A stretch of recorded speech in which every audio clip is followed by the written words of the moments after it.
passear, muita gente a conduzir nesta mesma direção,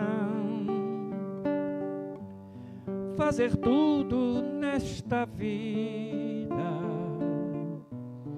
com amor no coração. Senhor, esta prece é para ti. Jesus, meu querido amigo, Jesus, meu querido irmão, luz do dia abençoada, paz na noite iluminada, certo e forte é seu poder. Eu queria docemente te oferecer a mais bela melodia na harmonia do amor, de viver todos os dias, fazer tua moradia no meu templo interior. Senhor, esta prece é para ti. Jesus, meu querido amigo, Jesus, meu querido irmão, luz do dia abençoada, paz na noite iluminada, certo e forte é seu poder.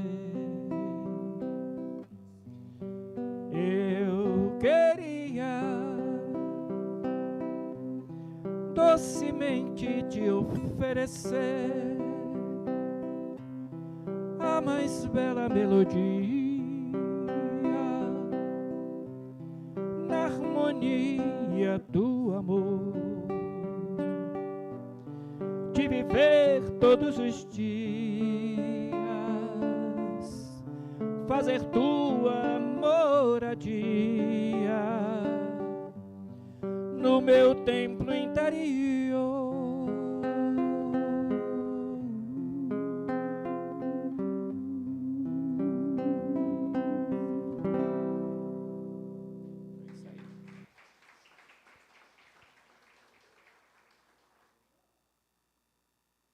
Mais uma? Oi? Peraí. Bota Maria, Mãe Divina. Mãe Divina.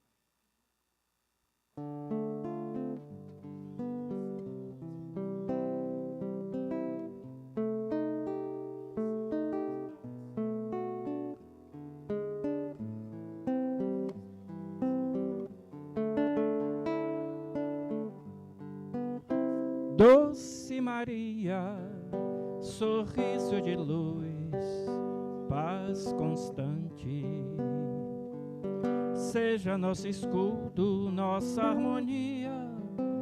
Doce Maria, presença perfeita, seja sempre nossa força, nossa fé, sua alegria. Doce Maria, sorriso de luz, paz constante, seja nosso escudo, nossa harmonia. Doce Maria, presença perfeita, seja sempre nossa força, nossa fé, sua alegria. Contigo, Mãe Divina, Mãe Candura, não estamos sós.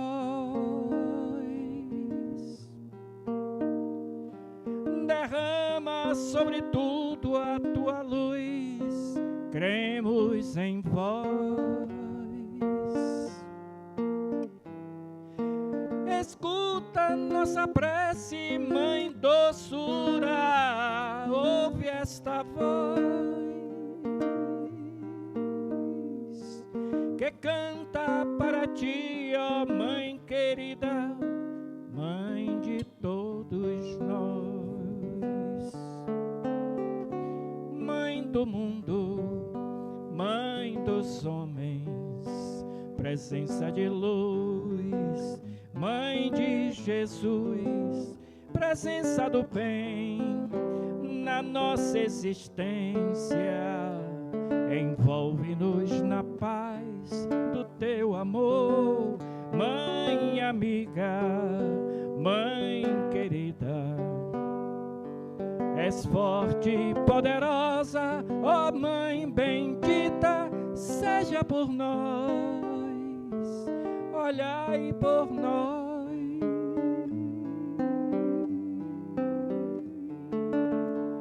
Mãe da vida, contigo, Mãe divina, Mãe candura, não estamos sós. Derrama sobre tudo a tua luz, cremos em vós. Escuta nossa prece, Mãe doçura, ouve esta voz que canta para ti, ó Mãe querida, Mãe de todos nós.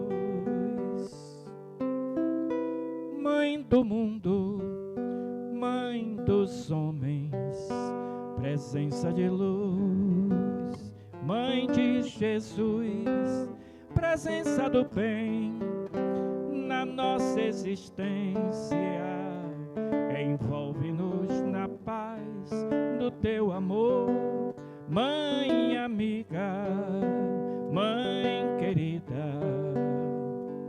És forte e poderosa, ó Mãe bendita, seja por nós, olhai por nós.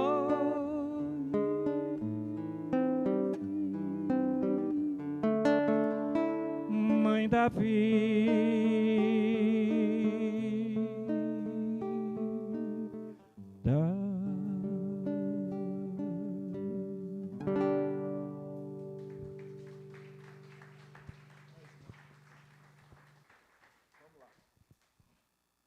para encerrar, né? Não é 4 horas que o homem chega?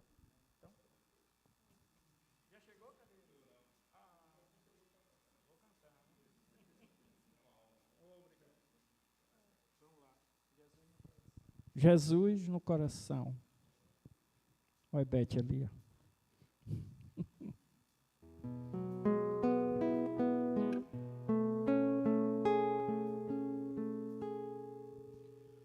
Uma voz solta no ar,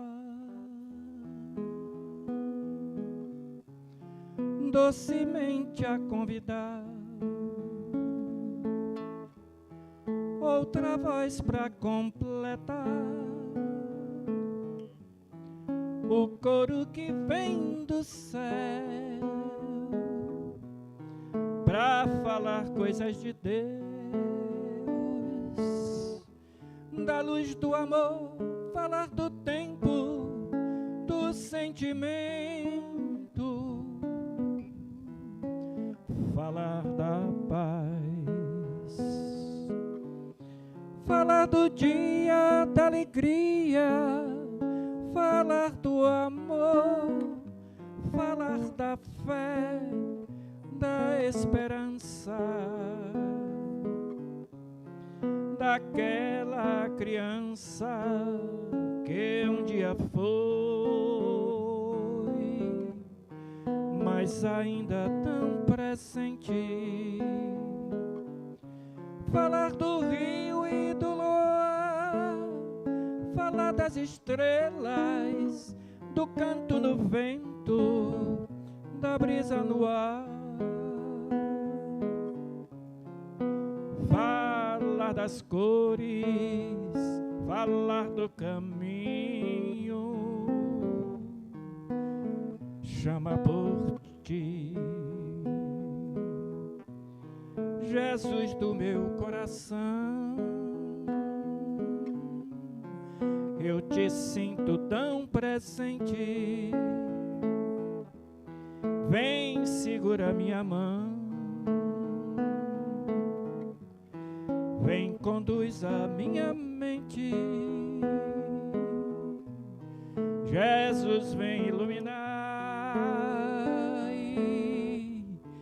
a quem segue nesta estrada, dai a paz, abençoai, eis a luz na hora exata, falar do dia da alegria, falar do amor, falar da fé, da esperança,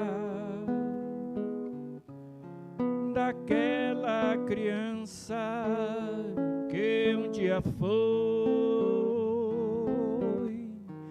mas ainda tão presente, falar do rio e do luar, falar das estrelas, do canto no vento, da brisa no ar,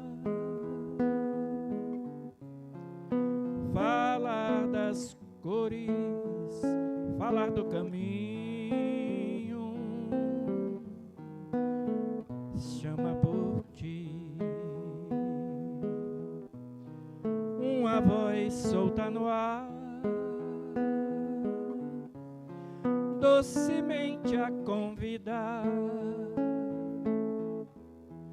outra voz pra completar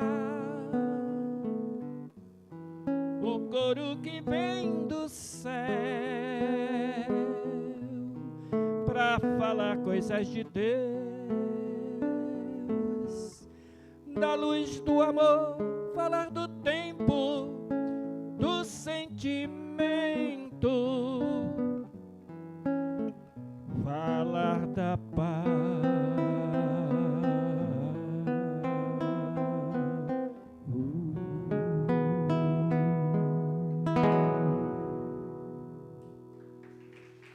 Obrigado, obrigado. Chegou ou não chegou? Vocês vão ter que me engolir. Ai, gente, vamos lá. Eu queria... deixa eu falar, depois eu falo aqui. Bota, por favor. E aí esquecendo do homem, do principal. Canção para Francisco. E aí esquecendo do homem, é bom? Não pode.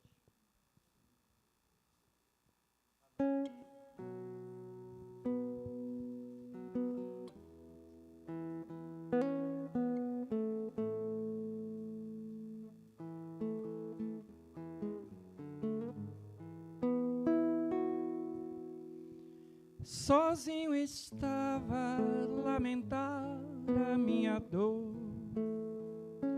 chorava triste sem ter esperança.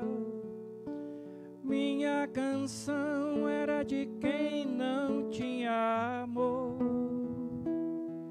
só tinha a presença das lembranças. E foi Jesus quem te enviou para me ajudar, para me transformar no que eu sou. Tu és amor, tu és Jesus. Por isto não me canso de dizer que te amo, Cavaleiro da luz. Eu vou lembrar de você onde estiver, quero dizer do bem que você me faz. Quero falar da luz que emana de ti, que sou feliz, pois estás junto a mim. Quero viver no teu viver a minha vida. O meu cantar é o cantar dos que acreditam, pois sei que estás em todo lugar, no mais alto dos céus, no fundo do mar, na brisa do ar que alimenta a esperança. Francisco, quero estar em ti sempre, que minha alma esteja sob a tua paz. Jesus está em ti, tu estás nas aves do céu, nos peixes do mar, na natureza em flor, na presença do amor. Vem me ajudar a carregar a cruz, Francisco, cavaleiro da luz.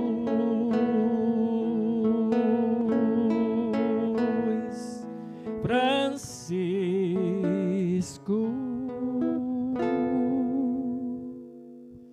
cavaleiro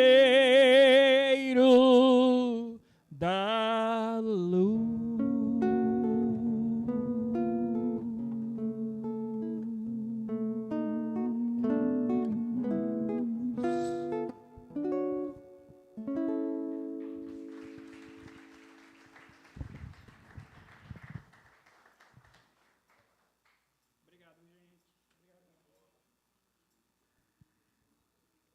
Gabriel, queremos agradecer pela beleza, né, da sua arte, pelo preparo que você nos ofertou, harmonizou não só o espaço, mas cada coração, de encarnados e desencarnados.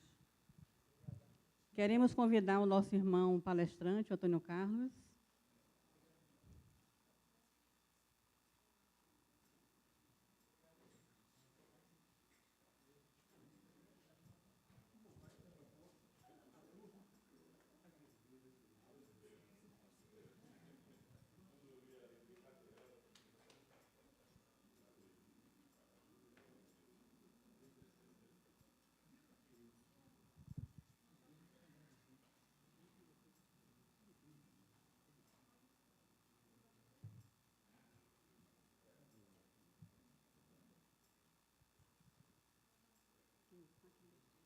Mais fácil aí, né?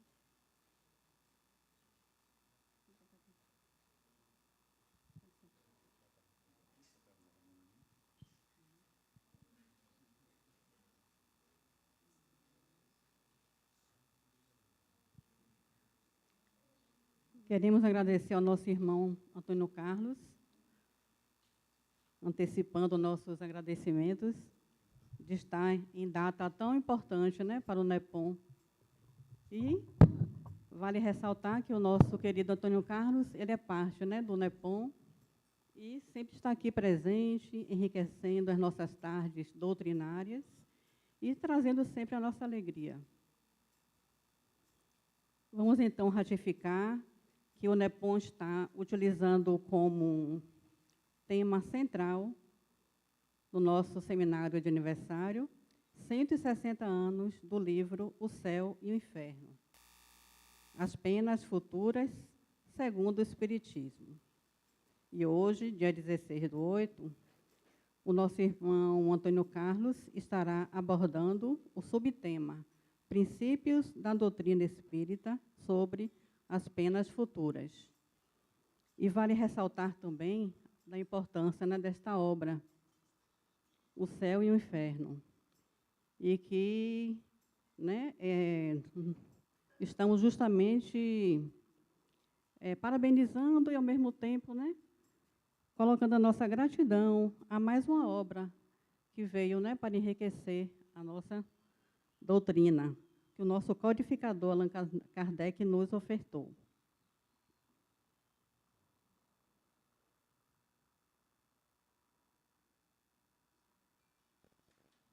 Vamos, então, convidar a todos para realizar a nossa prece inicial.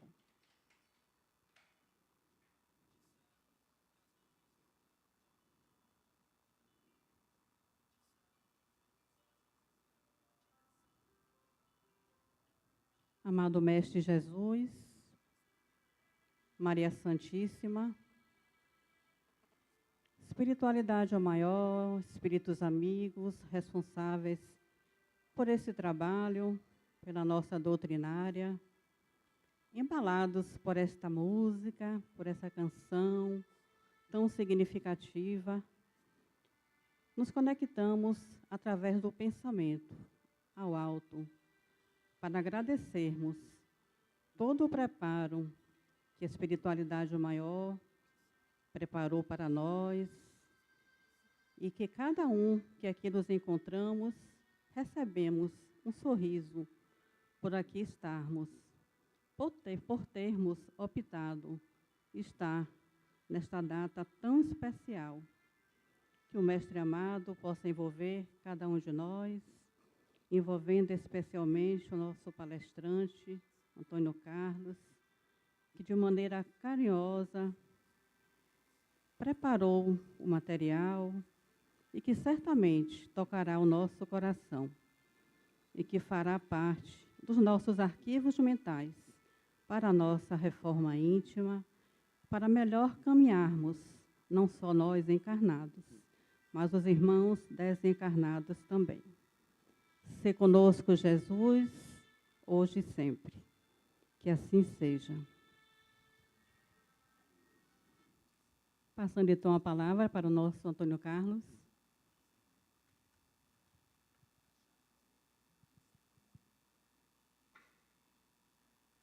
Muito obrigado, Dira. Pessoal, boa tarde. Que as bênçãos de Deus e que o amor do Cristo estejam sempre a nos envolver.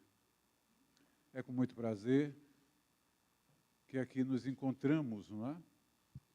Nesse momento comemorativo desses 51 anos de existência dessa instituição abnegada e que aqui sempre teve abnegados que não se encontram mais em nossos meios físico, mas se encontram na transcendência da alma, né? No mundo espiritual. Abnegados como o Coronel Santa Rita, e abnegados aqui se encontram outros, né? Que vêm dessa semeadura do Coronel Santa Rita, e com todo destemor dá aí a sua contribuição, a sua luta, para poder manter essa instituição, porque não é fácil. Não é fácil manter uma organização dessa nos momentos atuais, principalmente no seio de uma instituição tão importante como é a Polícia Militar do Estado da Bahia. Requer desafios, requer organização, requer determinação e, acima de tudo, compromissos com aquilo que a doutrina espírita nos apresenta, que é o desenvolvimento moral e intelectual da criatura humana. E é dentro deste objetivo que hoje nós estamos aqui, não é? Buscando esse aprimoramento. Fala-se muito de espiritismo, mas um espiritismo que às vezes fica circunscrito a sistemas particularizados, e o que nós precisamos é demolir esses sistemas, porque a doutrina ela é monumental pela sua essência. Ela nos permite... ok, muito obrigado. Ela nos permite a reflexão mais profunda e em todas as circunstâncias, né? Quando ela nos apresenta a razão da vida como todos nós e irmãos encaminhadas. Não importa raça, credo nem nacionalidade. O que importa é a criatura humana como filhos de Deus. Né? E dentro desta característica, amigos e companheiros e irmãos de outras religiões e crenças que aqui se encontram, o nosso bem-vindo, estejam à vontade, participem, questionem. Isso me faz lembrar, há uma semana atrás, fazíamos uma palestra em uma determinada instituição. Quando acabou a palestra, uma senhora adventista veio nos cumprimentar e disse que ficou tão encantada que ela não conhecia a doutrina espírita e não sabia que a doutrina espírita era tão seguidora de Jesus. Imagine só. Então, é isso que nos deixa, eu digo, as portas estão abertas. Olha, eu mandando na casa dos outros, imagine só, franqueando a casa dos outros. Aí ela disse, que ótimo. Então, é este o grande objetivo que a doutrina espírita está a desenvolver nesse mundo tão conturbado. Né? E hoje nós vamos abordar exatamente o tema, como está aí na tela para todos vocês, que é em relação ao livro Céu e Inferno. Eu costumo dizer que é um dos livros poucos lidos e pior, muito mal estudado. Os outros já passam en passant, imagine o Céu e o Inferno. Por quê? Porque nós, às vezes, nos perdemos em sistemas insolsos pela falta da profundidade do estudo e do conhecimento doutrinário. E isso nos leva até a uma posição de omissos. E como omissos diante de uma realidade que se apresenta com tanta pungência, nós corremos o risco de sermos negligentes. Dá o meu abraço a Gabriel, viu? Sinta-se abraçado. E o que é que nós hoje vamos, então, falar? Aqui está, né? Princípios da doutrina espírita sobre as penas futuras. Princípios da doutrina espírita sobre as penas futuras. Isso está contido exatamente no livro Céu e Inferno, ou A Justiça Divina. É uma obra básica da doutrina espírita e que está completando 160 anos. No dia 1º de agosto, o livro Céu e Inferno fez 165 anos. Então, estamos a comemorar o aniversário do NEPOM e estamos em paralelo, a comemorar o aniversário do livro Céu e Inferno. Quando falamos do livro Céu e Inferno, nós estamos falando de uma obra básica da doutrina. Uma das. Tá? E quando falamos sempre em obras básicas, as pessoas ficam assim, viajando, divagando, e perguntam o que é obra básica.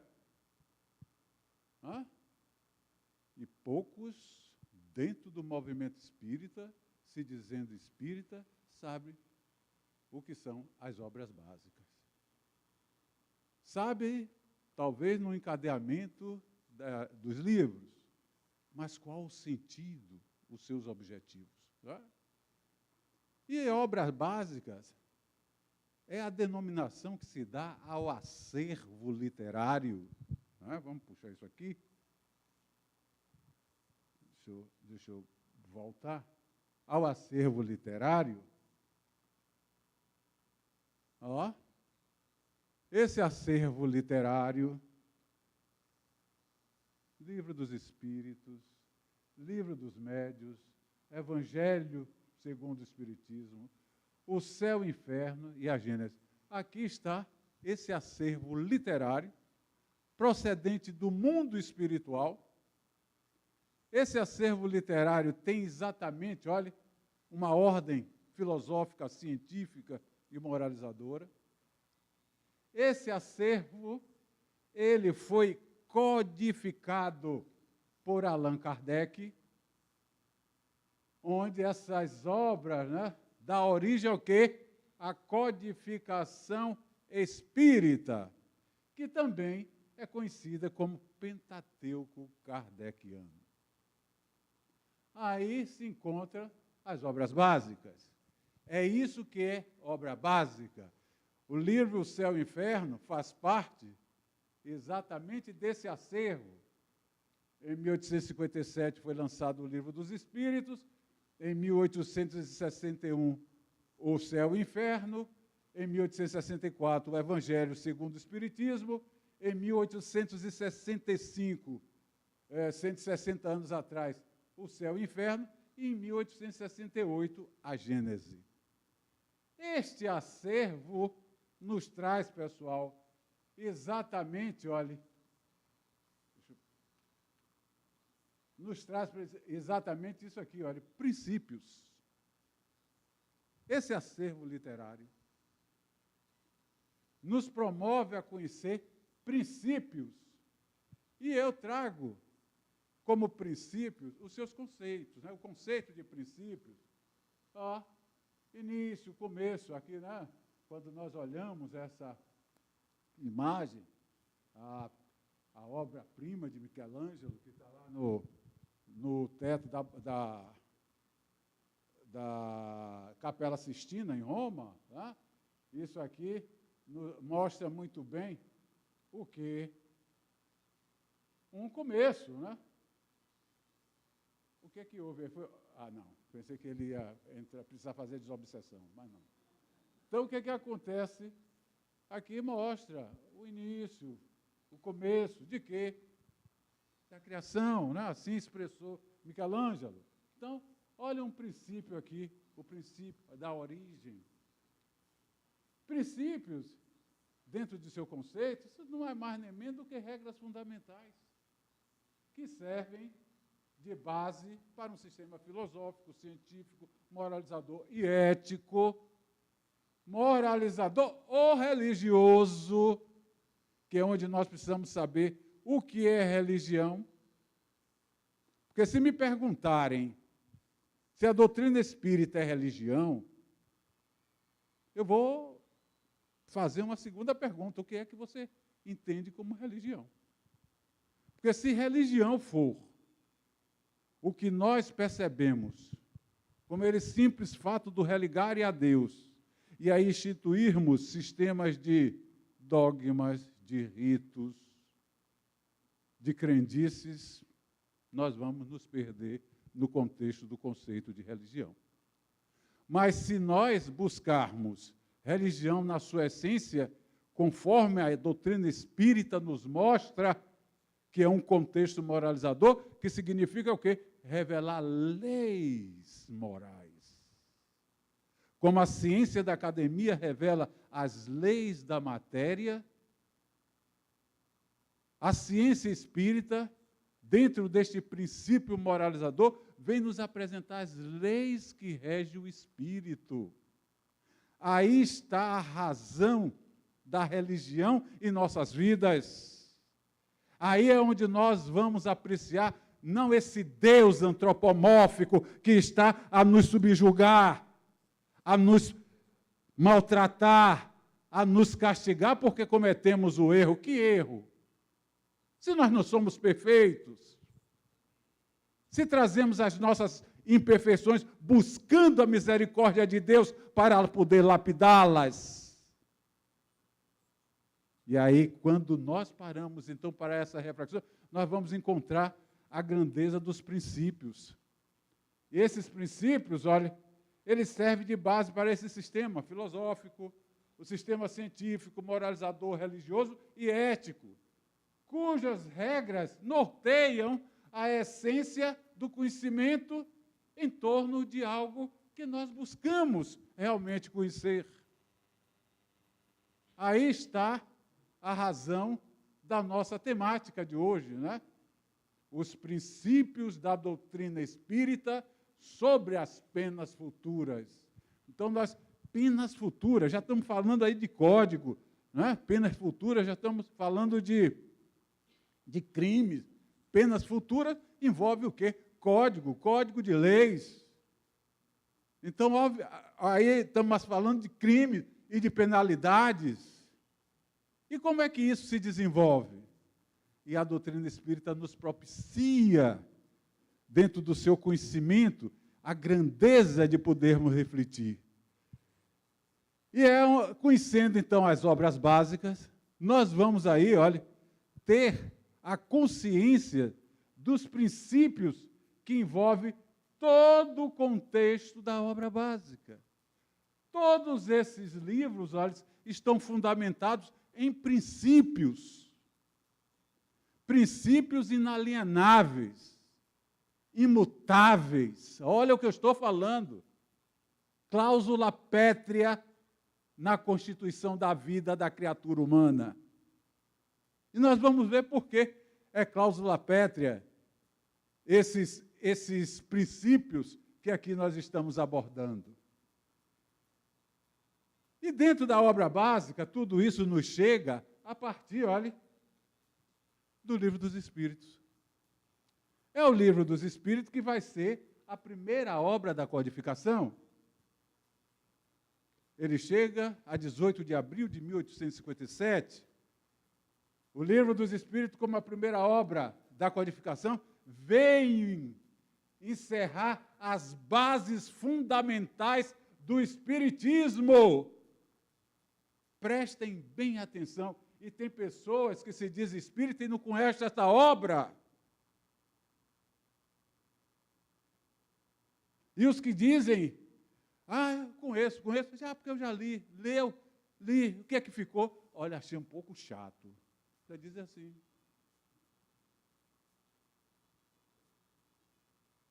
E esta obra, ela encerra, olha, as bases fundamentais do Espiritismo, é a parte filosófica. Por que a parte filosófica? A doutrina espírita, ela é um conjunto de princípios.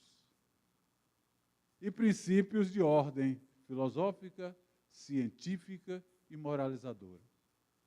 Por isso é que a doutrina espírita é a única doutrina na face da Terra que tem 3 aspectos importantes. A única. Por isso que ela se diferencia. Por isso que a sua mensagem traz renovação. Por isso que a sua mensagem traz fundamentos na caminhada da criatura humana e a proposta viva daquilo que o Cristo nos apresenta, que é a reforma interior. Dentro deste contexto do Livro dos Espíritos, como essa primeira obra, encerrando as bases fundamentais, nós vamos encontrá-lo, né, na sua primeira publicação, em 1857. Ele trouxe 501 perguntas. Com o decorrer das observações, das experiências, porque nós falamos o quê? Ele traz a parte filosófica, mas a doutrina é filosófica, científica e moralizadora. Mas, Antônio, onde é que está a parte científica e moralizadora? É simples. Filosófica, o que é que a filosofia faz? Ela indaga. Não é? A filosofia exerce, dentro das suas elucubrações, o princípio da indagação. Quem eu sou? De onde eu vim? Para onde eu vou? O que eu faço sobre a Terra? O que é alma? Isso são indagações filosóficas.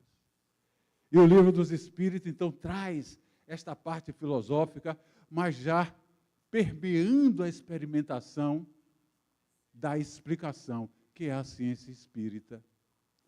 Por isso é que nós vamos ver, dentro do Livro dos Espíritos, pessoal, ele constituído, olha, de 4 partes. 4 partes. A primeira parte trata-se do princípio das coisas.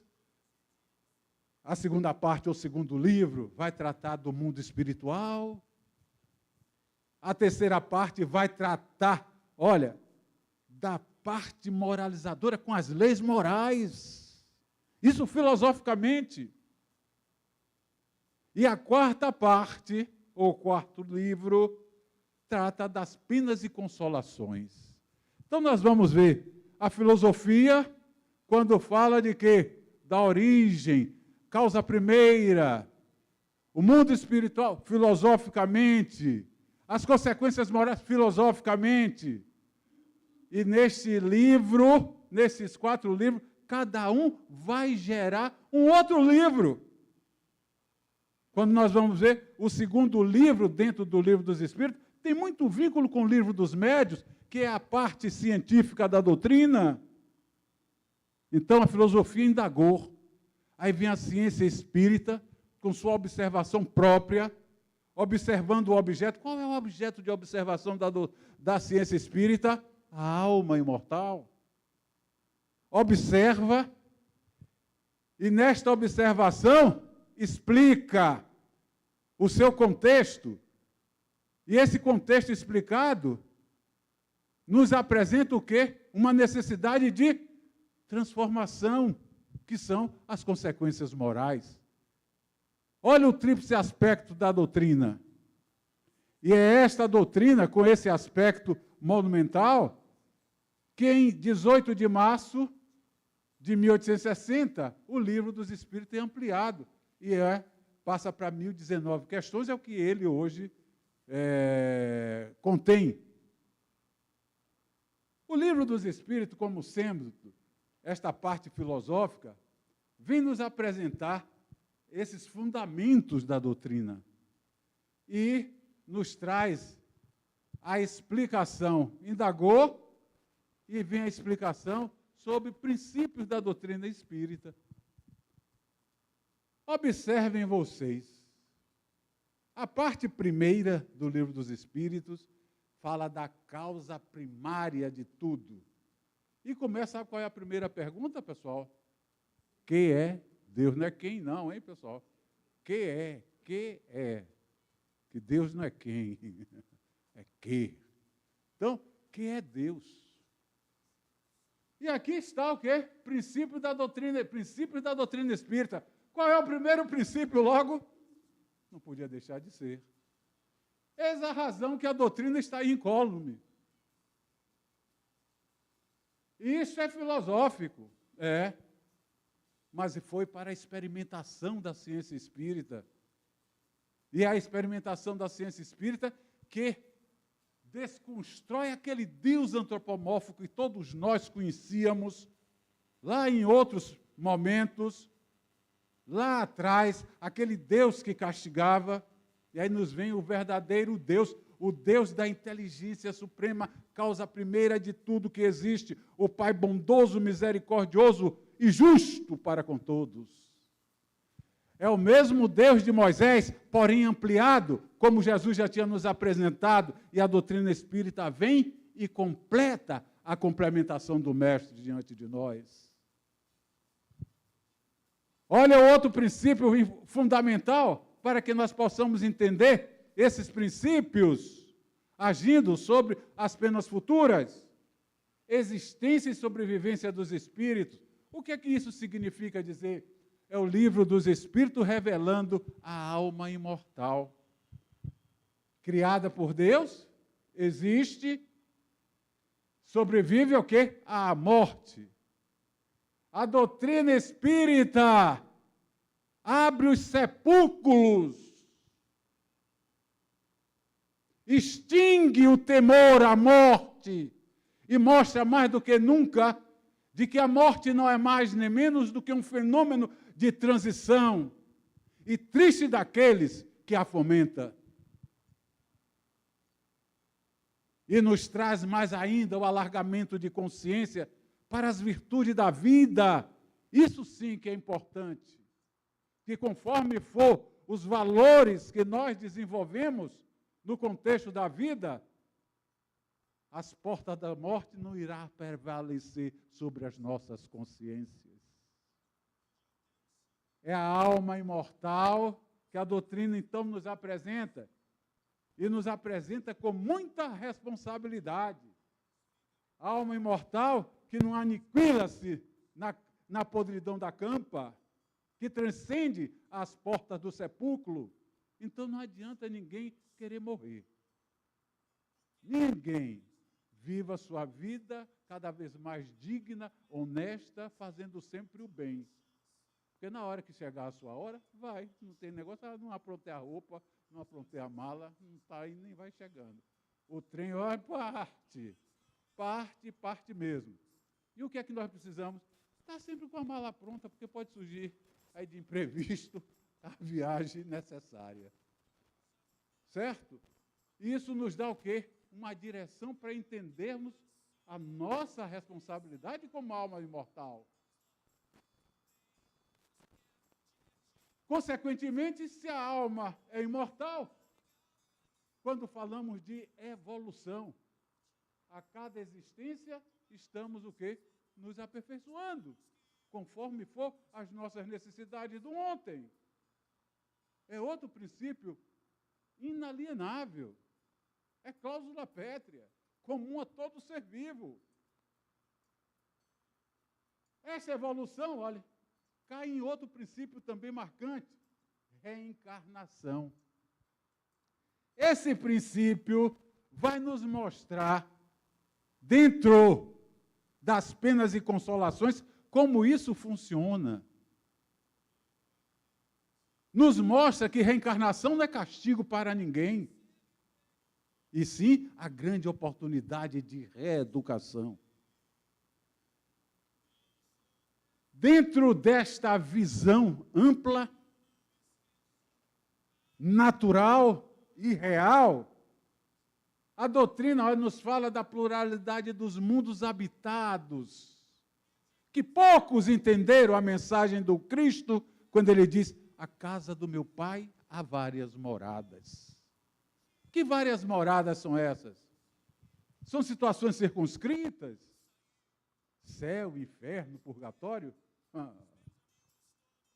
Nós já estamos vivendo as várias moradas já a partir deste orbe, com tanta turbulência. E o Cristo, então, nos assegura essa pluralidade dos mundos habitados, conforme for a individualidade de cada um como alma imortal. Isso é que nós precisamos saber. O mundo que eu vou ter é aquele mundo pertinente ao meu estado como alma imortal, desenvolvendo o princípio do bem ou do mal. E tudo isso nos chega, olha, por um outro princípio marcante, que é a comunicação espiritual.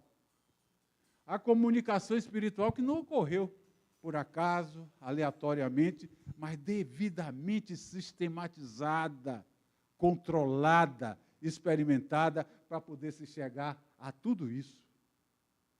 E observou-se nesta comunicação espiritual, isso aqui, olha, moral espírito-cristã, que é de fundamental importância. Aquilo que o Cristo nos fala, a cada um segundo as suas obras. Ele não disse a cada um segundo a sua crença. O que é que adianta? Eu creio em Deus. E estou vilipendiando o lado do meu irmão. Que tal? Bastou a crença? Claro que não. Precisamos analisar a qualidade das nossas obras. E esses princípios da doutrina espírita, como nos remete à reflexão como alma imortal, a conhecer, olha, a própria constituição humana. Todo aquele princípio que nós acabamos de observar, de tomar conhecimento, isso aqui nos explica imortalidade. A constituição humana, está todo mundo olhando, olha, como se fosse esse conglomerado de células ambulante, porque quando a morte chega, simplesmente acabou. Já foi. Aí está um engano. A morte age aqui. E o resto, como fica? É exatamente esse resto, olha, que responde a Deus no seu estado de consciência. Então, olha, a doutrina, através daqueles princípios, como nós vimos, existência, sobrevivência, evolução, comunicação, pluralidade dos mundos, mostra o quê? A constituição humana dentro desse patamar. Alma imortal, que consiste o quê? Espírito, perispírito e corpo físico. Mas, Antônio, você fala tanto de alma? Sim, a alma está aqui, olha. Na hora que eu, espírito, estou encarnado. Sou alma imortal. Na hora que a morte passou aqui, me despojou do corpo físico, eu sou espírito. Com as minhas energias perispirituais, vivendo o mundo espiritual. E é dentro deste critério de organização natural que nós vamos enfrentar a vida com as nossas responsabilidades. Porque quem pensa, olha, não é que não, olha quem pensa que é, porque o espírito, o princípio inteligente do universo, isso é espírito.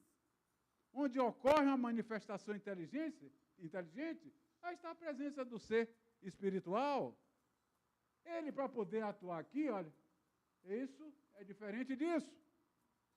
É um ser imaterial, olha, não é matéria tangível. Para que ele possa, ou seja, para que nós, como espírito, possa estar exercendo isso aqui que nós estamos exercendo, olha, precisamos, olha, do nosso corpo perispiritual, que são as nossas energias eternas e que irão nos acompanhar vida fora. Aqui está a nossa individualidade. Por que eu sou feliz? Por que eu sofro? Por que eu enfrento isso? Por que eu enfrento aquilo? Quem faz sou eu como espírito. Todos os meus feitos, olha o que eu falei da obra, resista-se aqui no perispírito. O registro aqui no perispírito vai refletir aqui, olha, no corpo físico. Porque o nosso perispírito é o modelador biológico do corpo físico. O corpo físico vai ser projetado conforme as necessidades do espírito.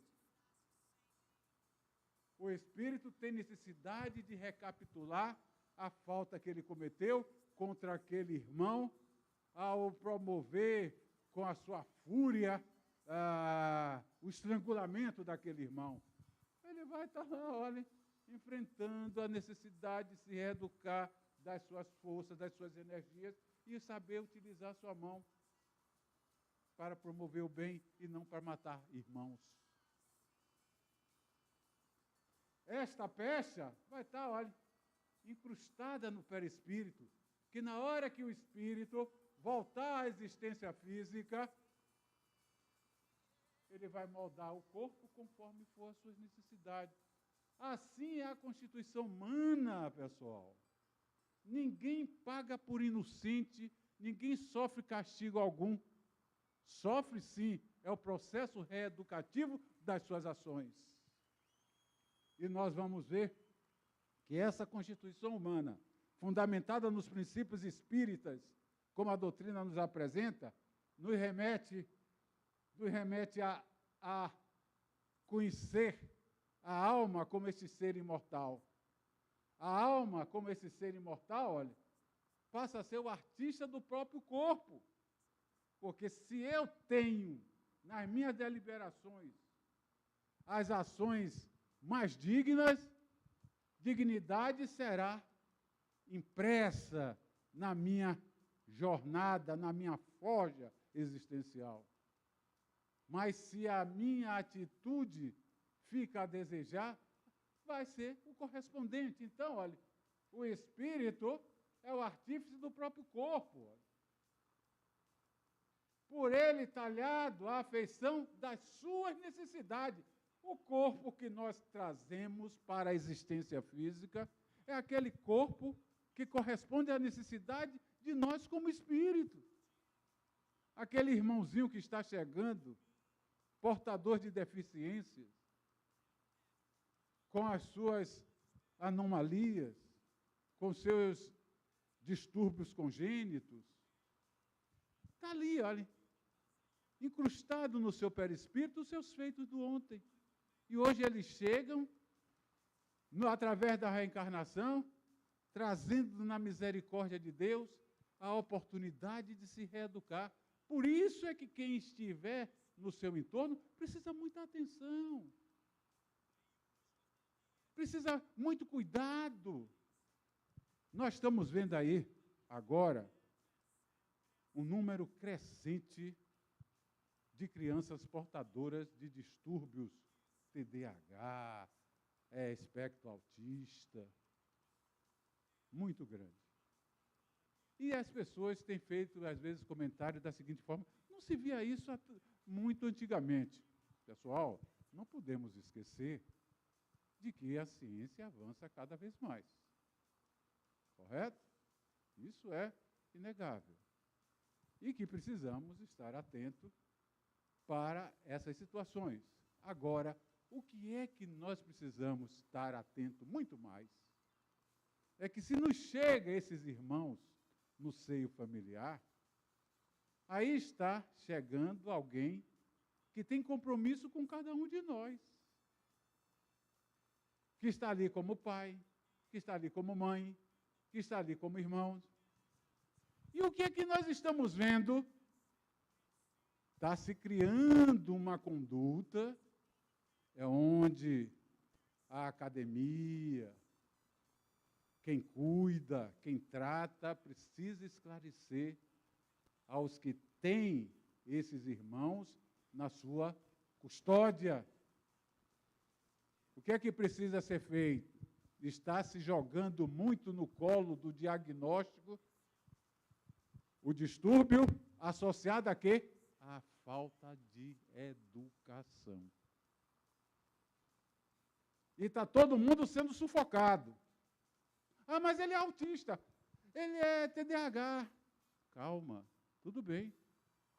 Merece respeito, merece tratamento, merece cuidado, merece acolhimento, agora merece responsabilidade para, dentro da primícia do distúrbio de cada um, receber a educação compatível. E é possível. E isso faz parte o quê? Do próprio mecanismo das penas e consolações, das penas futuras que cada um traz na sua bagagem, como ser imortal. E o que nós estamos assistindo é omissão, é ausência, é irresponsabilidade. E dentro deste patamar, o espírito, como este ser imortal, ele tem que olhar para a responsabilidade. A responsabilidade moral dos atos da vida pertence o quê? A ele. Fica, olha, portanto, intacta, que pertence exclusivamente àquela individualidade. Nós, cada um de nós, somos uma individualidade responsável pelos nossos atos. E responsável pelos nossos atos para poder sofrer, Antônio, não para nos reeducar. Mas a razão nos diz que as consequências dessa responsabilidade, olha, o sujeito que tem a sua responsabilidade, essa responsabilidade deve ser proporcional ao desenvolvimento intelectual do espírito. Aí é onde nós vamos ver. Do mais simples, do mais rude ao mais letrado, todos têm responsabilidade na proporção direta. Ah, eu não sabia. Dentro do que você sabe, você é responsável. E a doutrina espírita assim nos mostra, quando ela diz que assim, quanto mais esclarecido for o indivíduo, menos desculpável se torna o quê? As suas faltas, as suas ações. Uma vez que, com a inteligência e o senso moral, nascem as noções de bem e do mal, do justo e injusto.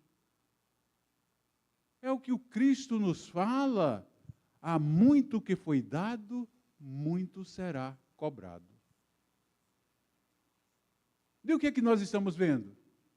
As criaturas, olha, querendo fugir dessa responsabilidade que cabe a cada um de nós como individualidade que somos. E essa responsabilidade, olha, nos remete a conhecer essa justiça divina segundo o Espiritismo. Por que justiça divina segundo o Espiritismo, conforme é o livro Céu e Inferno, né? Céu e Inferno, ou a justiça divina segundo o Espiritismo? Por quê?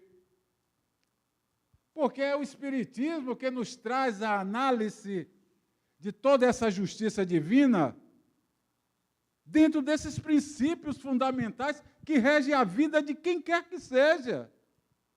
Todos os princípios que nós falamos aqui, eles só cabem aqui dentro do NEPOM?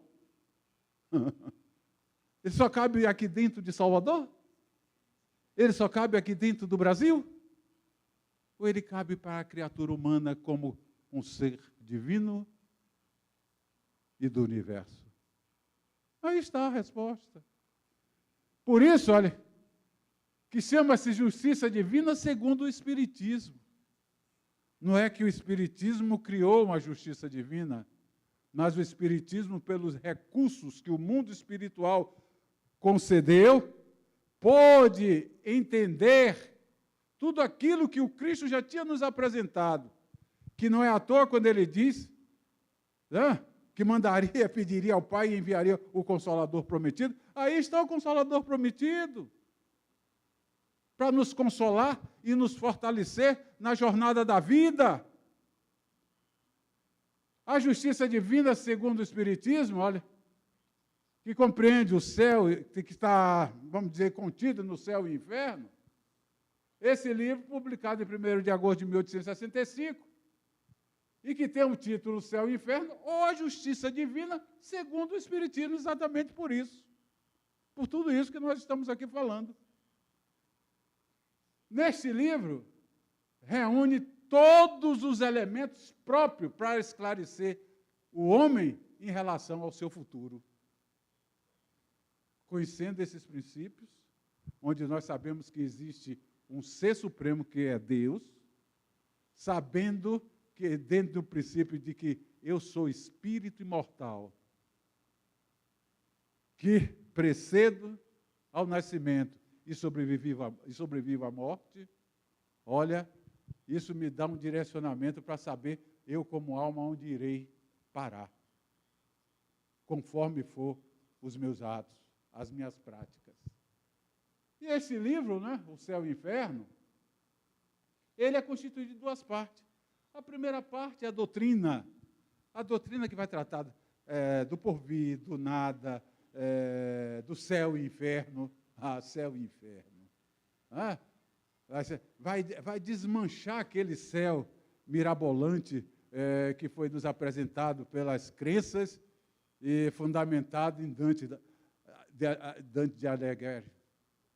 Vai desmoronar. O inferno da Divina Comédia vai desaparecer.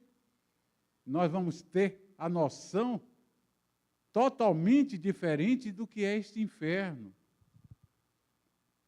Nesta parte primeira, de 11 capítulos, está a doutrina. Na parte segunda, tudo aqui que é abordado é experimentado aqui, através de exemplos. São espíritos endurecidos que vão nos falar sobre esses momentos da justiça divina. Espíritos suicidas, espíritos felizes. Então, está lá os exemplos dentro desse livro. E pouca gente conhece. Pouca gente dentro do movimento espírita estuda. E aí nós ouvimos, às vezes, aberrações seríssimas. Seríssimas.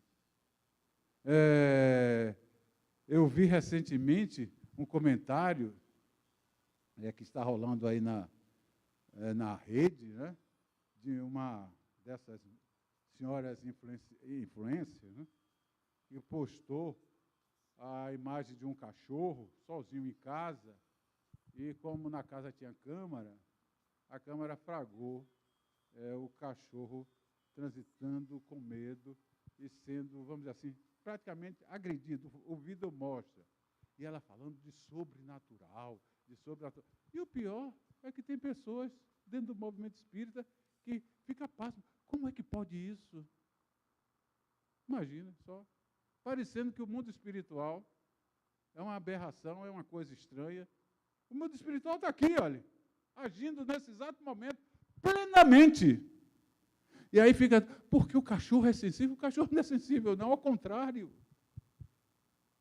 Ao contrário, é um ser irracional.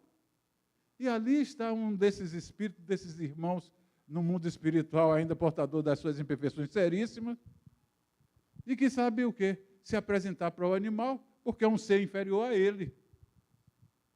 Queira ou não, ele, com todo o defeito, é um espírito imortal, que já chegou à humanização.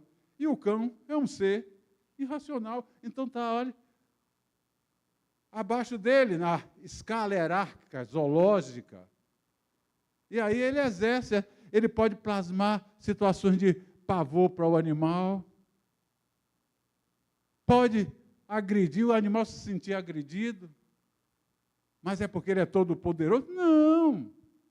É porque ele ainda é infeliz e sofredor, muito sofredor, e está sabendo como utilizar os seus fluidos para poder manejar a inferioridade alheia. Assim ocorre com aqueles que estão numa condição de humano, mas dentro de uma atmosfera mental tão indesejável, tão grosseira, que se nivela a patamares inferiores a esses seres, e aí começa a sofrer as consequências. E isso a doutrina espírita, então, nos mostra com clareza. E essa clareza nos chega com o estudo, com a determinação da observação, com a humildade de poder aprender. O que é que nós sabemos? Nada. E aí, o céu e o inferno, olha, ele nos traz esta condição de poder aquilatarmos a justiça divina. E nós vamos ver, olha, que os princípios da doutrina espírita sobre as penas futuras, ó, isso é muito marcante. Essa imagem aqui nos mostra, né? Eu costumo dizer que toda imagem, ela é como em saúde, nós costumamos dizer o seguinte, exames de imagem, eles são exames dependente avaliador. Né? Então, eu peço uma ultrassom, uma ressonância. Então, quando não chega, aquele exame vai ser dependente o quê? Avaliador, ao que eu estou pedindo. Assim é o caso dessa imagem, né? Ela aqui é dependente avaliador. O que é que nós estamos avaliando? Essa criatura num sono profundo? Essa criatura em um desdobramento? Ou essa criatura em um processo do fenômeno da morte e a sua condição espiritual se desligando do corpo físico? E aí onde nós vamos ver, olha, a doutrina espírita, ela é fundamentada em quê? Em princípios inalienáveis, imutáveis. Princípios que procedem da ordem divina. Esses princípios, eles estão aí, e a doutrina adotou o princípio da universalidade da informação. O que é esse princípio da universalidade da informação? Para poder se chegar a todo esse conhecimento que nós estamos aqui tratando, foi observado pela ciência espírita e experimentado. E a experiência passou como? Não através de um médium. O que é que foi observado? O espírito imortal. Através de quê? Da mediunidade. E a mediunidade através do médium. Porém, não foi um médium que se pronunciou, mas vários médios em locais diferentes, em épocas diferentes, falando da mesma coisa. A universalidade de informação em relação à doutrina espírita surge aí. quando Kardec, ao codificar aquele acervo literário que ele recebeu procedente do mundo espiritual, ele formulou os seus questionamentos. Então, na primeira pergunta, quando ele mandou a pergunta, quem é Deus? Então, ele distribuiu para a Hungria, para a Polônia, para a Inglaterra, para a Espanha, para Portugal. Imagine, não tinha o zap não, viu, pessoal? Era lombo do burro. Ou então a canoa, para atravessar o oceano. E ele manda, né? Esses questionamentos e depois recolhe. Então, aquelas respostas que chegam ipsilite iguais, ele passou a catalogar. Aquelas que tinham diferenças, ele deixa ao lado. E aí surge exatamente a codificação espírita assim, com todo o critério, sem interferência de ninguém.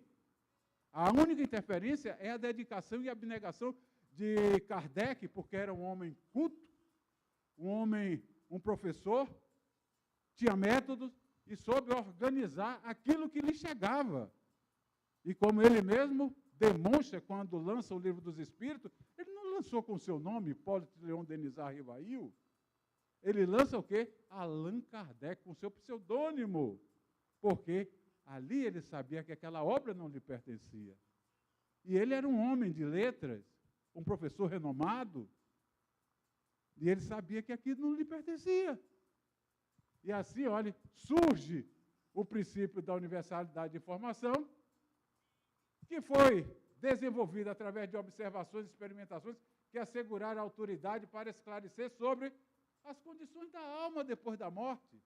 Então, quando nós afirmamos hoje o estado em que se encontra aquele irmão que está do outro lado da vida, não é pelo simples fato de dizer... Tem muita gente que, sobre reencarnação, falam tanta barbaridade. Tem muita gente que diz, olha, disseram que eu fui rei, que eu fui rainha, nunca vi tanto nobre. Porém, eu costumo dizer sempre, não quero saber quem você foi, não. Só basta fazer seu exame de consciência e tire suas conclusões. É tranquilo, é tranquilo. E aí é onde nós vamos ver a questão da reencarnação. A doutrina espírita, através da ciência espírita, ela é tão rigorosa que pode-se desenvolver um estudo sobre o processo reencarnatório, ela constatar que ali está uma reencarnação de alguém. A ciência espírita não chega e diz, trata-se da reencarnação de fulano de tal. Ela não diz. Ela diz sempre, sugere um quadro reencarnatório, ponto. Ponto. Isso chama-se o quê?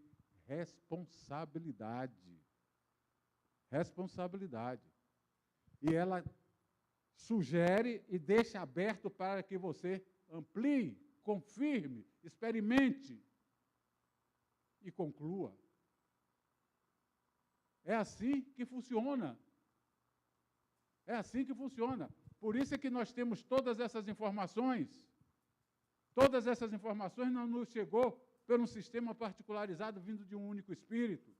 Não chegou nem tampouco pela visão estática de um médium. Quantas vezes nós somos engabelados com a mediunidade de evidência? Muitas vezes. E tem muita gente que acredita piamente no que um médium às vezes falou. Calma, calma.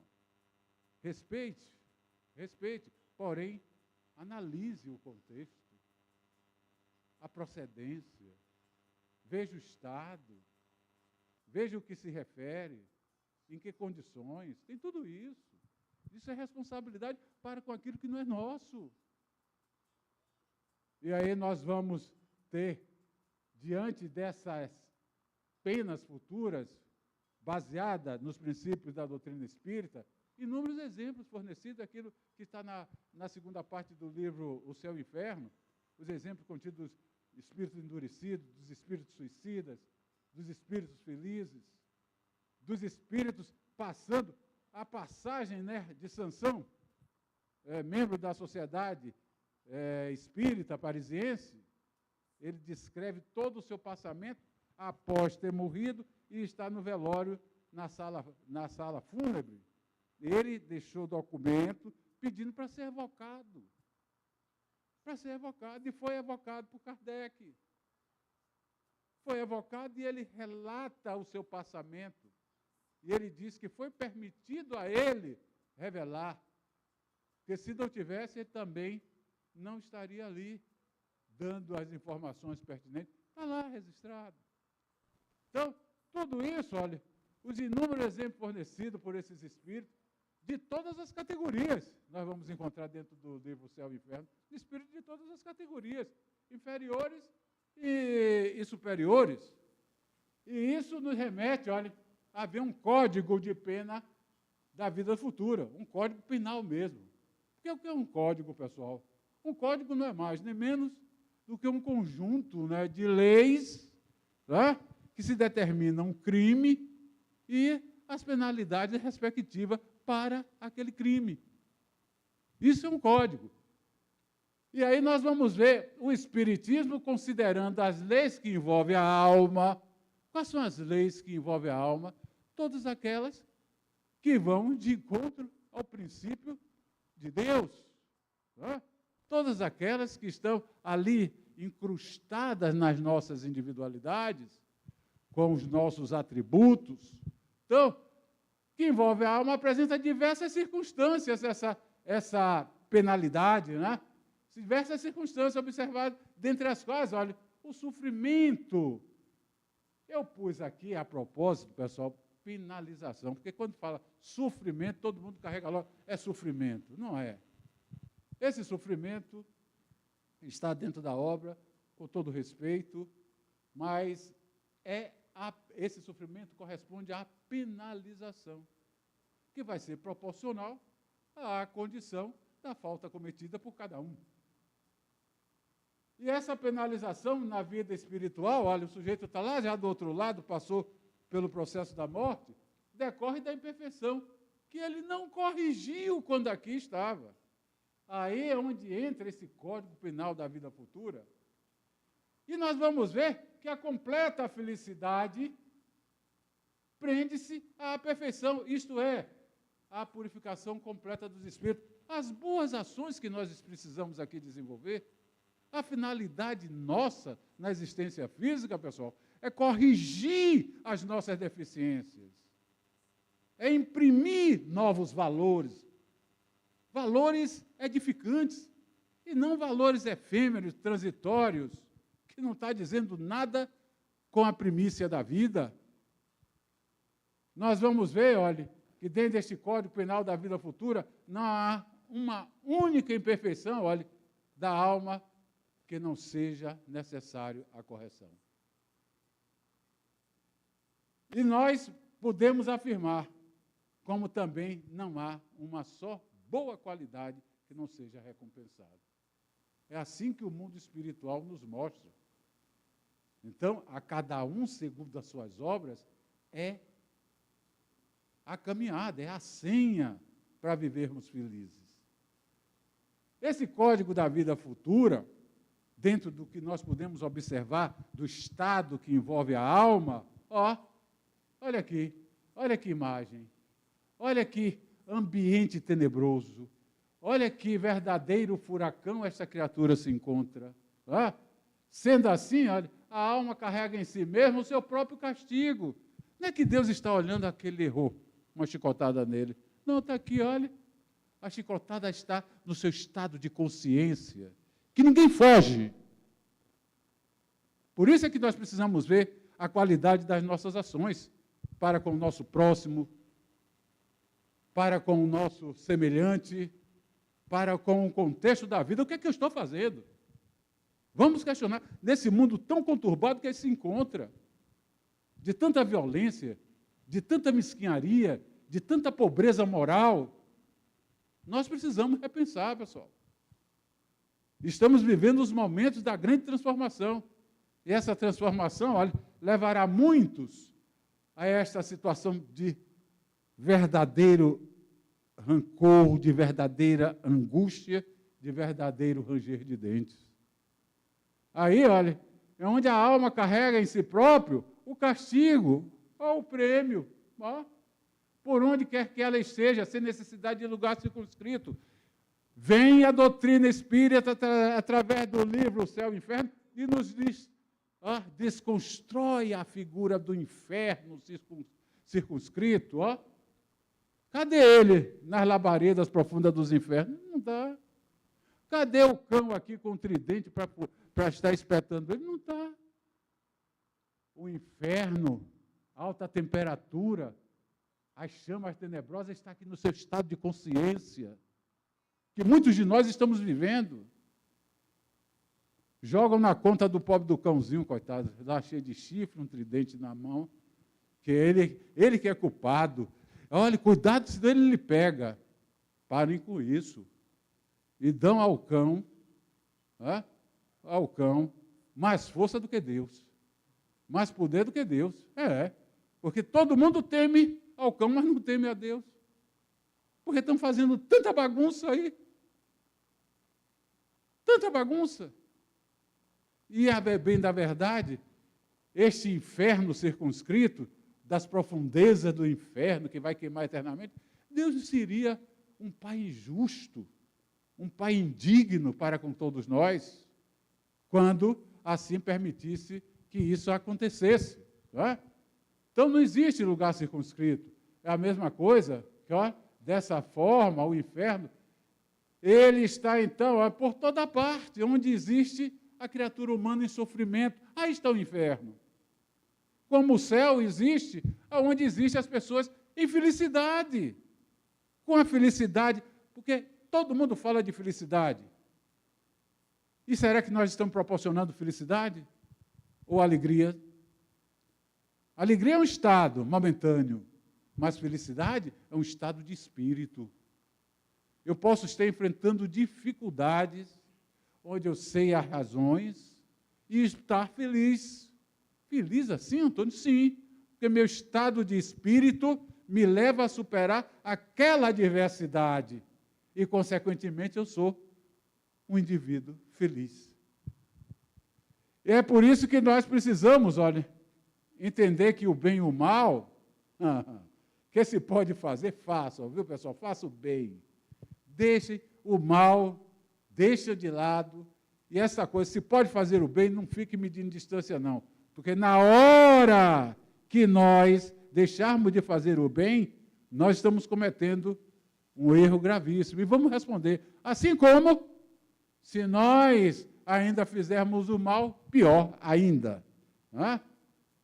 E o primeiro passo para a regeneração de tudo isso que nós falamos aqui, de encontrar realmente a misericórdia de Deus em nossas vidas e nos reformular e nos dar essa dimensão, o primeiro passo é a regeneração. Para a regeneração é arrependimento.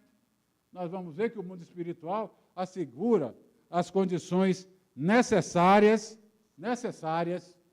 bem necessárias mesmo, para apagar os traços de uma falta e suas consequências, que é com o arrependimento, a expiação e a reparação. Meu amigo, se arrependa e aceite Jesus. Está salvo. Está não. Está não. Se arrependa é o primeiro passo. Em seguida, busque expiar para em seguida reparar. Imaginem vocês os dos maiores facínoras que o mundo possa ter dado. Ele, na hora do momento de passar para a verdadeira vida, ele se arrepende. Isso aconteceu, com o ladrão, o malfeitor. Não gosto de ladrão, bom ladrão, tem bom ladrão e mau ladrão, não aceito, não. O malfeitor. O malfeitor, o que é que acontece? Ele se toca. Ali ele se arrependeu dos seus feitos. E quando o Cristo diz a ele, hoje mesmo estarás comigo na casa do meu Pai. Ali o Cristo está dizendo a ele, ótimo, se arrependeu, agora você vai fazer o caminho que é, da expiação. Porque imagine um facínora mais violento dos violentos, morre, e ao lado morre uma criatura assim como a irmã Dulce. Espera aí, ele se arrependeu, vai para o mesmo contexto vibratório? Claro que não. Ele se arrependeu, ele pode até, como diz os espíritos, ele ficar no limbo. Qual é o limbo? Purgatório, né? Ficar numa situação intermediária, num umbralzinho mais privilegiado não, mais aliviado. Mas ele, para poder galgar o patamar da luz plena, ele vai ter que expiar as suas faltas. E é onde nós estamos vendo aí, olha, irmãos chegando com deformações seríssimas e que são processos expiatórios das suas jornadas anteriores. Então, olha, arrependeu, expiou, vai ter que reparar, porque o arrependimento pode dar-se por toda parte e em qualquer parte, em qualquer época da vida, em qualquer parte do universo o arrependimento pode acontecer. Por quê? Porque somos criaturas imortais universal. Correto? E, completando o processo da regeneração, a expiação vem, olha, consiste no sofrimento físico. Ou moral, que é imposta ao espírito como consequência, ou seja, na vida espiritual, após a morte, ou ainda na vida presente. Ele vai expiar suas faltas como meio de depuração. Quantas pessoas nós temos ouvido falar, tão bom, mas sofre tanto. E aí você vê a resignação daquela criatura. Tá doente, em cima da cama, mas com resignação, olhando a vida com grandeza. Está ali no processo expiatório, está sendo feliz. Sendo feliz. Eu não esqueço nunca, pessoal. Todo mundo aqui, o pessoal da PM conheceu muito bem, né? O professor Benedito. O professor Benedito estava nos seus momentos finais, quando o Assis, o filho, né, chegou para visitá-lo. Isso 2 dias antes, e aí Assis tratava ele de Bené, não é isso? Bené, como é que está? Assis todo naquele jeitão dele.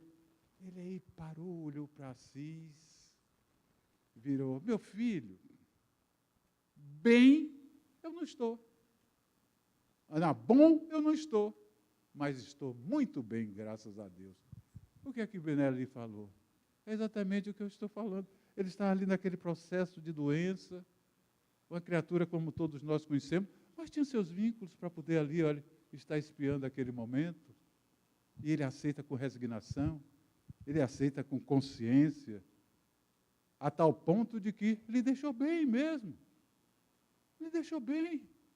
E é isso que nós precisamos entender, o mecanismo da vida, como esse fator de reeducação, e abrirmos mãos das coisas menores que não nos levam a nada, que não constrói nada, que tem trazido tanto mal, tanto prejuízo, tanto envenenamento à criatura humana, que nós estamos vendo aí os processos degenerativos e de desencontro com as perdas psíquicas e emocionais. Nós precisamos refletir. E a reparação, olha, compreende exatamente em fazer o bem àqueles a quem se havia feito o mal. E aí podemos encerrar dizendo, olha, o que o Cristo nos afirmou e que a doutrina espírita nos passa com muita propriedade, a cada um segundo as suas obras, tanto no céu como na terra. Essa é a lei da justiça divina. Não tem para onde correr. Certo? Dila, tem alguma pergunta? Nós vamos fazer agora um intervalo. Sim. E após o intervalo, a gente vai abrir para perguntas. Então, amigos, fiquem à vontade para visitar ali a nossa livraria, degustar ali um lanche saboroso e o nosso artesanato também. Já retornaremos com perguntas e respostas.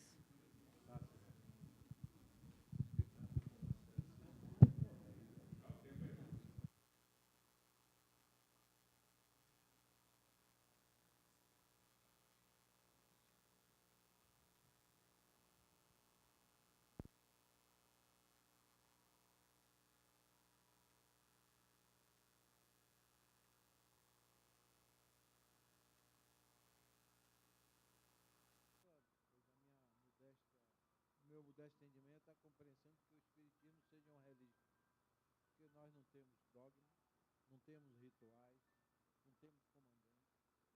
E dentro de um conceito atual da religião, eu vejo a doutrina espírita cada vez mais distante, né? Porque a parte da doutrina e, como você falou, da ciência, que é, eu costumava até dizer que o espiritismo é uma religião para ateu, porque ela demonstra através da experiência, do aspecto científico.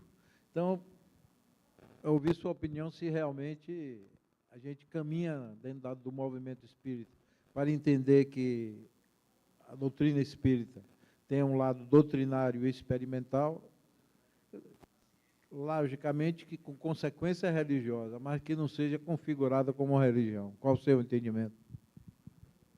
Exatamente, Dutra. A questão de se compreender religião tem estas duas vertentes, que é a compreensão tradicional daquela coisa do religare a Deus, onde a criatura teria ali um Deus antropomórfico, a forma humana, que castigava, que julgava, que condenava. Não é? Disso nascem os ritos, nasce as questões sectárias das crendices, das simbologias. No momento em que as religiões, principalmente aquelas que surgiram lá atrás, dão ênfase principalmente às características dos símbolos pagãos, como nós encontramos religiosos, paramentados, aquilo tudo procissão, é tudo simbologia pagã. Você vê aí a necessidade do indivíduo realmente conceber qual é a proposta que a doutrina espírita nos traz ao nos apresentar Deus e a nos apresentar o mundo espiritual, a nos apresentar a imortalidade da alma. Você vê que este sentimento de religião, esse conhecimento, essa aceitação de religião, vai passar pelo crivo de se falar sobre alma. Se fala. A religião não fala sobre alma, fala e como fala. A filosofia fala de alma, a ciência fala de alma, mas a religião é que predomina. Mas aí quando você vai e pergunta ao religioso o que é alma, a coisa fica solta. Exatamente porque eles encaram a religião como a doutrina espírita nos apresenta, como este religare a Deus, observando a procedência das leis que emana do princípio divino, leis essas que revelam o quê? O Espírito. Então, religião, se a doutrina espírita for considerada dentro deste critério como religião que revela as leis que regem o Espírito, ótimo, é religião. Mas se religião for o que nós conhecemos por aí afora, a doutrina espírita não é religião, então você está certo, sim, dentro da sua concepção.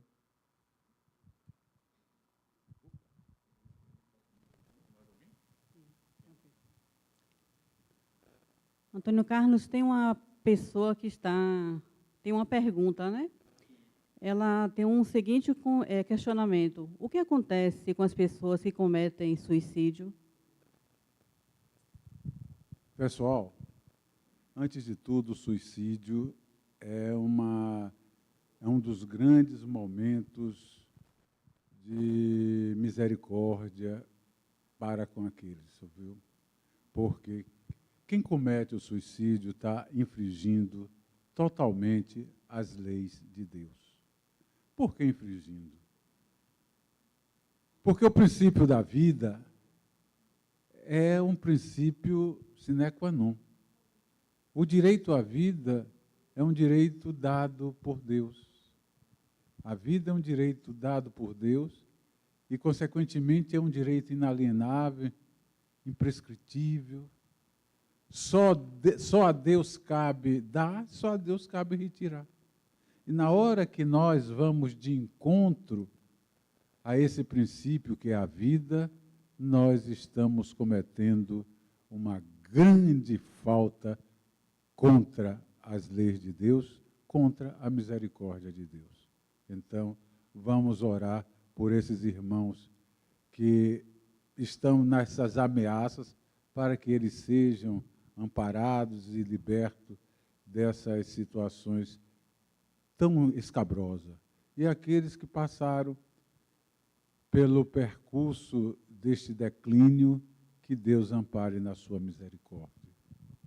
Não é à toa que o suicida, ele tem como cuidador maior a misericórdia de nossa Mãe Maria Santíssima. Diga. Sim.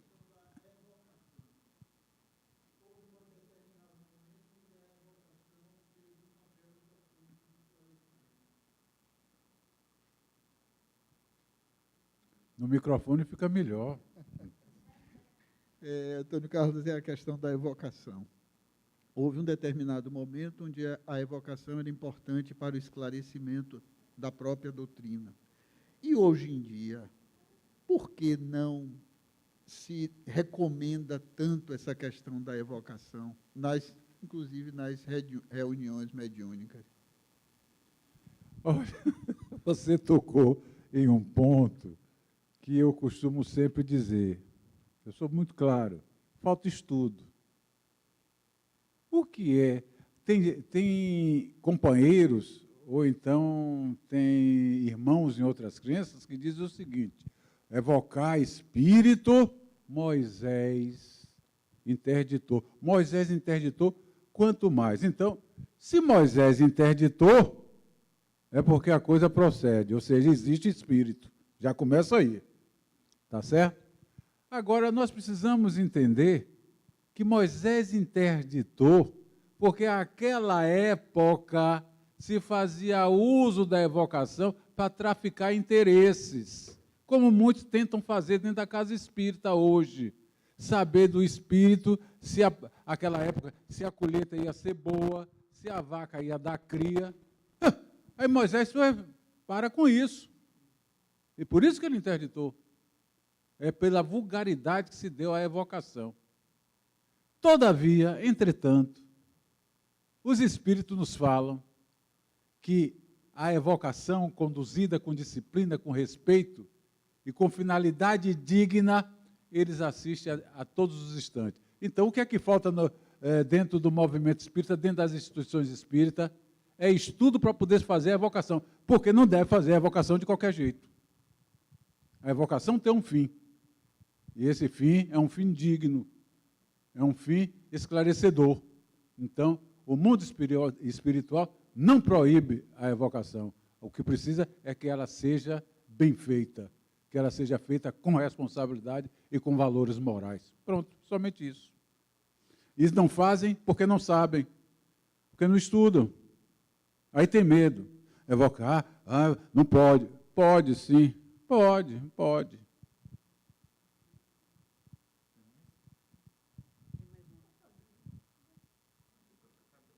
Tem duas perguntas. A primeira, é verdade que o espírito de Hitler está numa prisão no planeta? Olha, é muita pretensão alguém chegar e dizer assim, olha, o espírito de Hitler está numa prisão no planeta. Minha gente, só basta, a doutrina espírita nos permite saber em que estado se encontram as criaturas. Quando é que Hitler desencarnou? Século XX, né? Há cerca de talvez 50, 60 anos atrás, né? O que é 60 anos para um espírito endurecido? O que é um século, um milênio para um espírito endurecido? É um piscar de olho. E Hitler, por acaso, está já...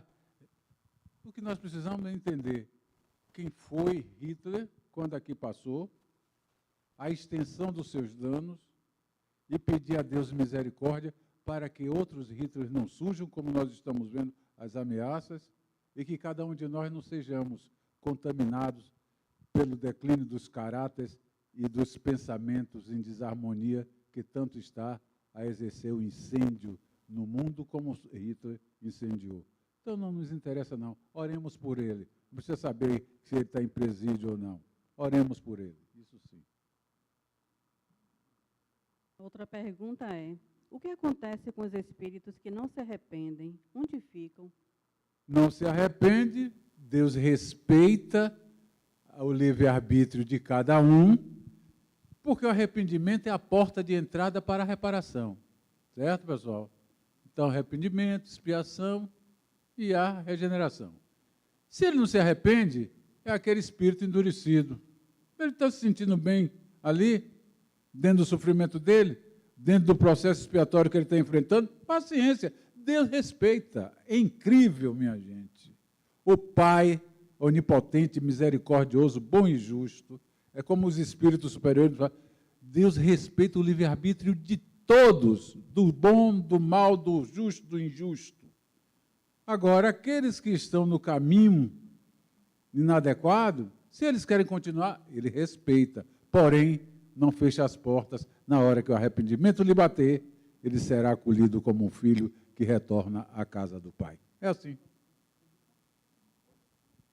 Agora eu vou fazer uma pergunta. Pois não, deve. Para nós encarnados, é uma linha tênue, para que, diante do arrependimento, não caiamos na culpa. Qual o processo mais eficaz?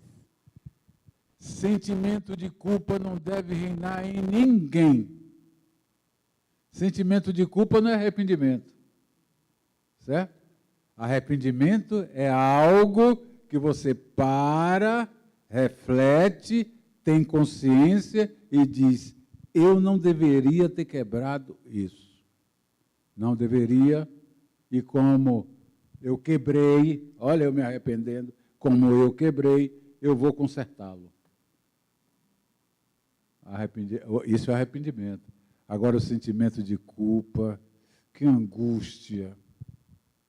Eu quebrei, mas eu quebro de novo. Tem isso, hein?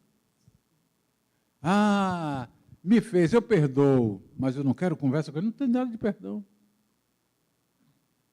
tem nada de perdão. Quem perdoa, perdoa. Quem se arrepende mesmo. Se arrepende e o quê? Passa a restaurar aquilo que causou arrependimento. E não mais vincula-se ao que passou, que é o sentimento de culpa. Eu vou estar sempre me sentindo culpado porque eu gerei. Mas o que é que você está fazendo para se libertar do sentimento de culpa? Alimentando mazela? Eu costumo sempre colocar. É aquele pessoal que fica, me ajude, mas não tire meus problemas. Assim é o sentimento de culpa. Mais alguém?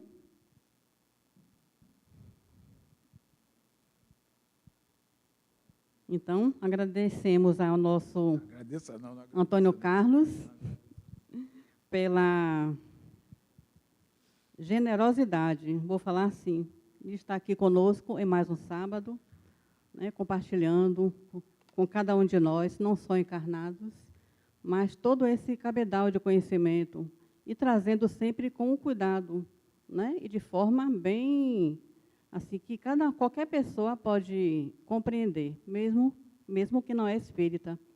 Inclusive nossos irmãos, né, que estão nesse momento acompanhando ao vivo o nosso seminário. Vamos então passar para a etapa final, que é a oração final. Antes, porém, vou estar informando aqui para cada um de nós o tema da próxima semana, dia 23 de agosto, Código Penal da Vida Futura, com a palestrante Tânia Menezes. E o momento de arte será com o Coral Espírita Federativo José Pititinga, da FEEB, sede histórica, com o maestro Joilson Nunes. Vamos, então, fazer a nossa prece de encerramento. Convido, então, os passistas para se posicionarem.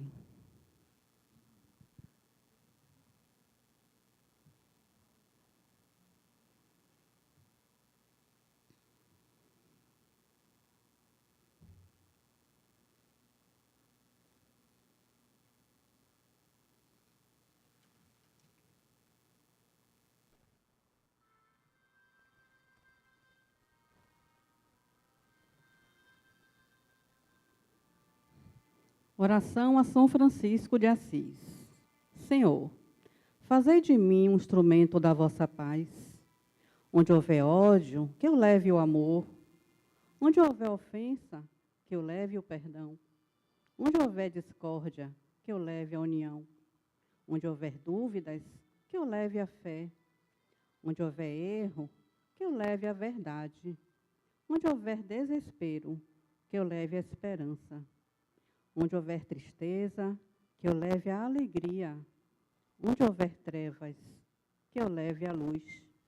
Ó Mestre, fazei que eu procure mais consolar que ser consolado, compreender que ser compreendido, amar que ser amado, pois é dando que se recebe, é perdoando que se é perdoado, e é morrendo que se vive para a vida eterna. E assim, agradecemos a Deus, em primeiro lugar, ao Mestre Jesus, a Maria Santíssima, a espiritualidade maior, os espíritos amigos desta casa, por estarmos aqui em mais um sábado, sairemos mais nutridos. Agradecemos também pelo abraço que recebemos dos espíritos amigos, do sorriso, do cuidado, onde o nosso corpo físico, mental, emocional e espiritual foi tocado, buscando assim equilibrar o nosso campo de força. Só temos a agradecer e aqui colocando em pauta também a presença dos espíritos desencarnados, aqueles que foram trazidos para ouvir tudo que hoje foi dito aqui pelo nosso amigo e irmão Antônio Carlos. Que todos, cada um, dentro, né, do plano que no momento vivencia as experiências. Que o Mestre Jesus possa acompanhar cada um de nós aos nossos lares e nosso sentimento de gratidão pelo muito que aqui recebemos. Que assim seja.